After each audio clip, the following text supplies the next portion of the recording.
Drafting Archetypes is brought to you by Grey Viking Games. Check them out with our affiliate code link in the description.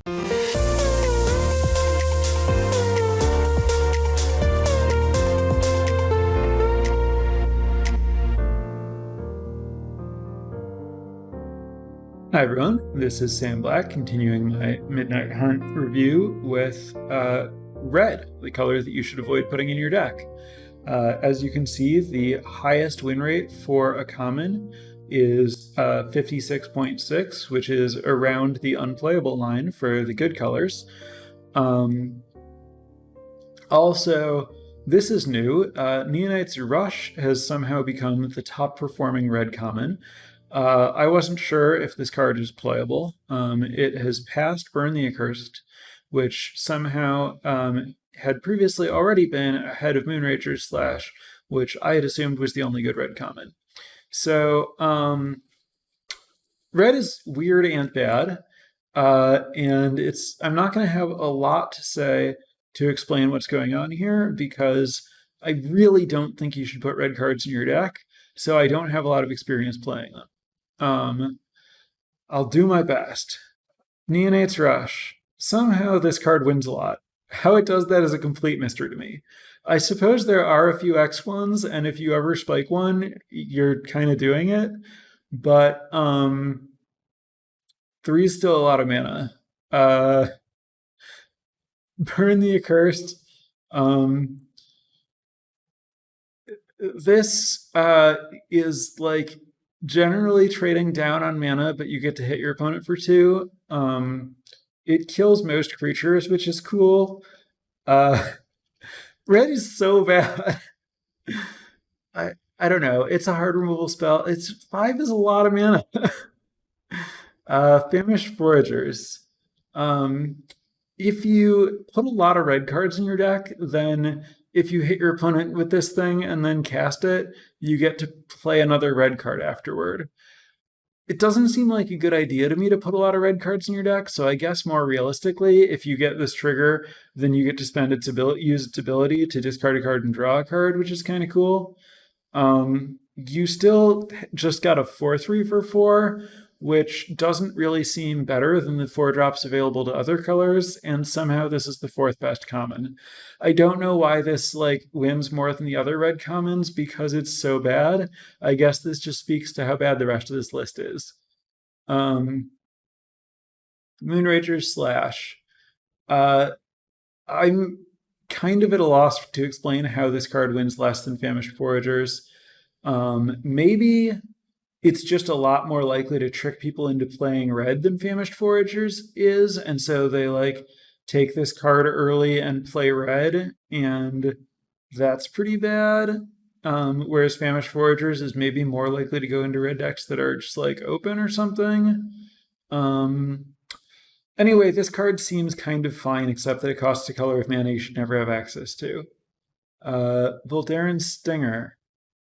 If you're doing the red-black vampire aggro thing that I think is kind of the only reason you should ever play red, then I guess this is a sort of okay way to turn on your vampire stuff. Brimstone Vandal. I mentioned that I thought that this card... So, I thought this card would be pretty good. And then, playing with it and with the Trespasser, that's the black 2/3 menace creature, I thought the Trespasser played better, and the Trespasser is one of the worst black commons, where this is one of the better red commons, which really highlights how completely embarrassing red is. Falconwrath Perforator. This is a really bad card that lets you try to use your other vampire stuff. It attacks for an okay amount of damage if you can get it through, and it sometimes trades while letting you trigger your vampire stuff if you can't get it through. I don't know. Immolation. It's a small removal spell that doesn't cost a lot of mana. I guess people are mostly playing small creatures, so it's reasonably likely that this is going to kill something. It's a sorcery that, in general, I like cheap removal for small creatures more, the more defensive your deck is. And your red deck probably shouldn't be defensive in this format, which makes me think that this isn't an effect I'm looking for. So I don't know. This card doesn't strike me as something I would want to play. Lamholt Harrier. This is not a very good card, but it's a 2-drop in a deck that's generally looking for them. And given that you're probably aggressive because you're playing red, this might help you kill someone. Ardent Elementalist. If the rest of your deck were good enough, you could buy time and you had like good cards to return and stuff, this would be a pretty good way to like do all that. But I don't think in reality you can afford to like take off the turn when you're playing red to play a 2/3 to get your card back. Like, I have liked some blue versions of this card in some format, but it's really hard for me to believe that this card is good in this format, even though it's red's only creature that like gives you appreciable material advantage when you play it at common. Festival Crasher. This card is like more actively a trap than the other bad red commons in that it tricks you into like going out of your way to play like cantrips that you probably don't want in your deck either. I guess hypothetically, if we somehow get to the point where everyone understands how bad red and the like Festival Crasher deck are in particular, then maybe we'll get to the point where you can have like a 6 Festival Crasher 5 consider deck or something, and then this might be okay. But for the most part, I think it's just like gonna get some people to draft decks that can't win.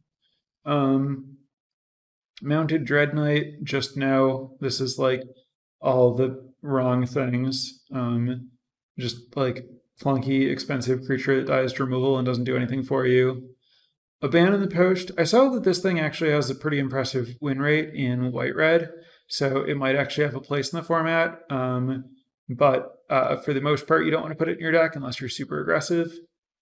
Stolen Vitality, I'm actually considerably surprised by how low this is relative to like the other red cards. It seems like this would play pretty well in like the decks that you would want to be, but apparently not. I guess like if your creatures are all bad, tricks that don't save them when they're attacking probably aren't great either. All right. Raise the Effigy. Yeah, no real reason you'd want to put this in your deck. Harvest Tide Infiltrator. It's a werewolf. It's not really doing anything. Pax Betrayal. There aren't enough cheap sack outlets to like do a sack and steal thing in a reasonable way in this format. Revelation seems just unbelievably bad to me. You can't possibly afford to spend this much mana to draw cards in this format. And then Tavern Ruffian has even worse stats than that. Uncommons. All right, we finally got up to a 58% win rate for the top red uncommon, which is very slightly glorified shock. Not much to say about this. It's a very slightly glorified shock. This is not a reason to play red. There are not reasons to play red. You should not play red. Thermo Alchemist. I have seen this on a list of top 10 uncommons in the format. It isn't. This is not a reason to play red. It is just a passable red card. I guess it's better than the red commons, but only barely. It's really nothing special. Lunar Frenzy. This thing was actually pretty good against me once. It can kill people out of nowhere. It's probably pretty good in like a mostly white splash red aggro deck or something. Might actually be a card that's worth drafting sometimes. Cathartic Pyre. This is another card that would be reasonable to play if you were going to put a red card in your deck because it's like an okay splash. It's just like a good removal spell. Fangblade Brigand. This is very much in the space of like that black thing, the like black like flanking werewolf, the guy that gives block things that block it -1/-1, where this is like a werewolf that would do engage in combat pretty well, but it's a 4-mana werewolf, and those are just like categorically bad in this format because they die so easily and you end up down on mana.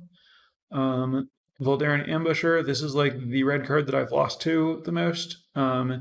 It is possible for like vampire decks to get like nut draws where this card contributes to running you over. I'm a little but not very surprised by how bad its stats are given that. The problem is it's being played with other red cards. I think if the support for this were good, this would probably actually be a good card.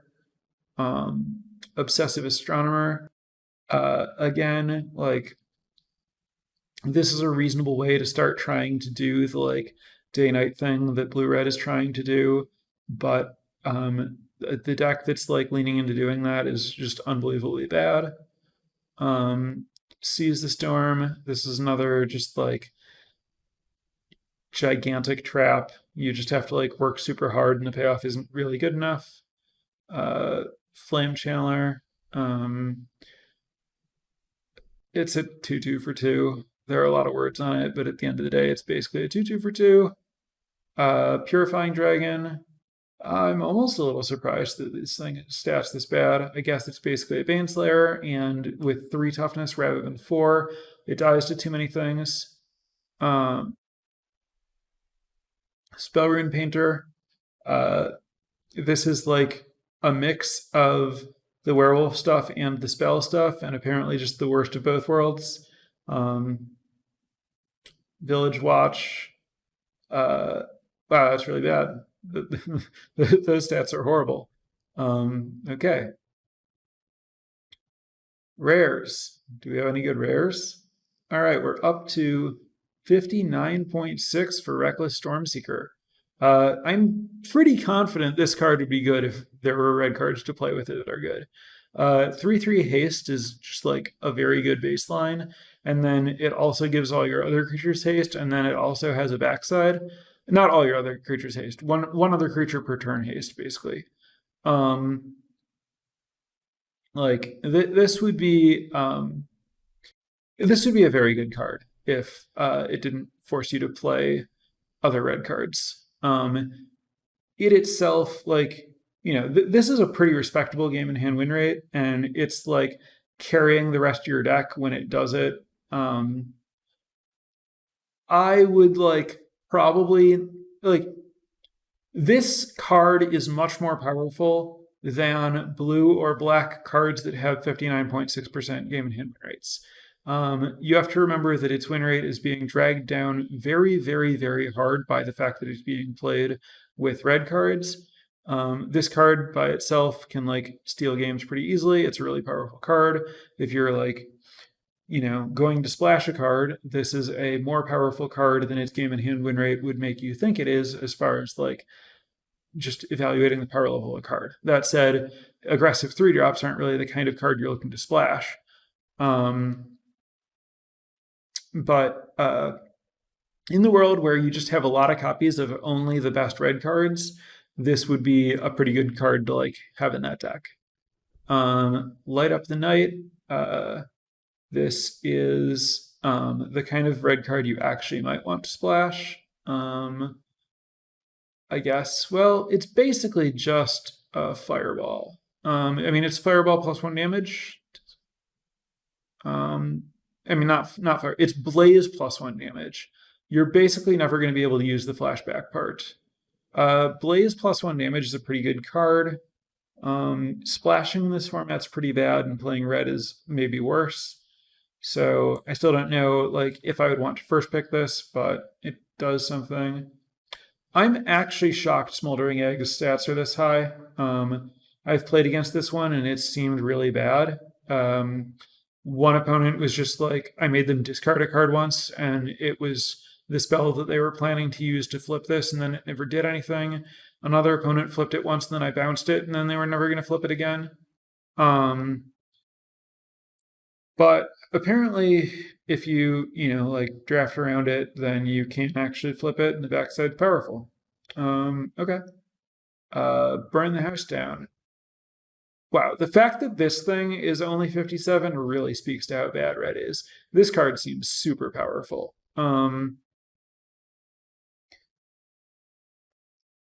That said, red, can't really splash it, have to mean it. Doesn't play super well with like red's general game plan. Probably pretty good in blue-red. I could see first picking this to try it and playing blue-red and probably losing because of it.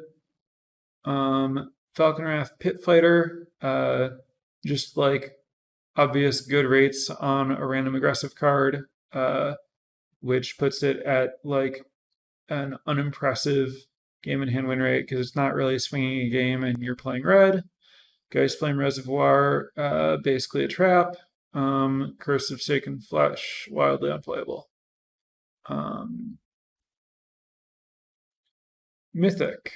Moonveil Regent, the highest game and hand win rate for a red card. This is a like splashable bomb. I would probably, first pick this, but probably not over like an Organ Hoarder. And I might end up putting other red cards in my deck if I did.